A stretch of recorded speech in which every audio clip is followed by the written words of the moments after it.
आत्मा जब 3-4 महीने की जो बॉडी बनती है, गर्भ के अंदर 3-4 महीने की बॉडी बनती है, तब आत्मा सूक्ष्म शरीर के साथ प्रवेश करती है। समझ में आए? ओके। आत्मा निराकारी अवस्था में उसमें प्रवेश नहीं कर सकती। ठीक है, राइट। मगर अगले जन्मों के अंदर बहुत गंदी उसके अंदर विकृति है आत्मा के अंदर जी। उसका सूक्ष्म शरीर बहुत खराब है और उसके सूक्ष्म शरीर में डिसीज है। अगले जन्मों के कर्मों के कारण उसके सूक्ष्म शरीर में डिसीज है। तो जब आत्मा गर्भ में प्रवेश करती है तब उसके सूक्ष्म शरीर के अंदर जो रोग है वो रोग के साथ वो शरीर में प्रवेश करती है। इसलिए उसके अंदर वो गर्भ में ही बॉडी के अंदर वो नेगेटिविटी आती है, रोग आते हैं और वो रोग की इफेक्ट कई बार माँ को भी लागू पड़ सकती है। मगर ज्यादातर ऐसे बच्चे पैदा होने का कारण अगले जन्मों के विकर्मों का कारण, पाप का कारण, सूक्ष्म शरीर डिस्चार्ज, कारण शरीर डिस्चार्ज। इसलिए जन्मजात गर्भ में ही पाप होता है, लूले लंगड़े पैदा होते हैं तो उसके सूक्ष्म शरीरों में भी ऐसी कमजोरियां होती हैं और वो सूक्ष्म शरीर अगले जन्म में कमजोर होने के कारण उसके अनेकों जन्मों का कर्मों का फल होता है।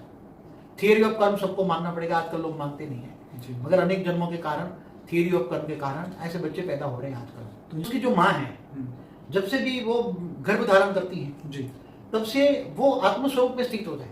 ठीक है। और आत्मस्वरूप में स्थित होकर और वो ऑलमाइटी अथॉरिटी के उच्चते उच्च परम धाम में से पावर उतारे, आत्मस्वरूप में होकर परमात्मा से, उच्चते उच्च परमात्मा से पावर ले, योग लगाए, कनेक्शन जोड़े, याद करे ऑलमाइटी अथॉरिटी को, बेहद का उच्चते उच्च परम धाम में याद करे तो उसकी आत्मा में पावर आएगी। उसकी आत्मा में पावर आएगी तो उसका कारण शरीर में पावर आएगी, कारण शरीर में आएगी तो सूक्ष्म शरीर में पावर आएगी, सूक्ष्म शरीर में पावर आएगी तो स्थूल शरीर में आएगी। तो जो बच्चा का शरीर अंदर बन रहा है गर्भ में, तो वो बच्चा का जो शरीर के अंदर भी पावर आएगी और बच्चे की आत्मा भी जब 3-4 महीने में प्रवेश करेगी तब वो बच्चे का सूक्ष्म शरीर के अंदर भी माँ की पावर जाएगी। जैसे माँ की पावर से ही बच्चा बनता है ना, पलता है ना, बनता है ना, ऐसी तरह माँ की परम लाइट की शक्ति, परम लाइट की शक्ति उसकी बॉडी के अंदर जाएगी, उसकी आत्मा के अंदर जाएगी और आत्मा उसकी जो बच्चे की आत्मा भले नेगेटिव अंदर प्रवेश कर गई थी मगर उसके अंदर धीरे धीरे धीरे परम लाइट आएगी। आत्मा भी परम अंदर बैठी बैठी जो माँ करती है वही बच्चा करेगा ना अंदर।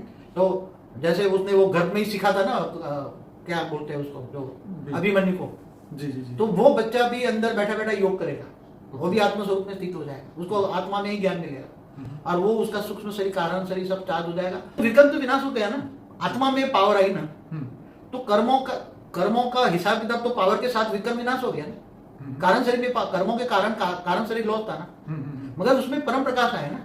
ठीक है। तो आत्मा में अंदर परम प्रकाश आ जाए तो आत्मा की स्टेज बदल जाती है ना, आत्मा तमो प्रधान बन गई तो तमो से रजो, रजो से सतो प्रधान बन जाती है ना।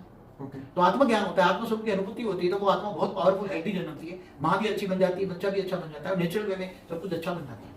माँ अगर आत्मस्वरूप में स्थित होकर आत्मा शरीर को चलाती है ना, तो तुम कौन, स्वयं को जाना आत्मस्वरूप, तो आत्मस्वरूप बनकर वो उच्चतम परमात्मा को याद करती है।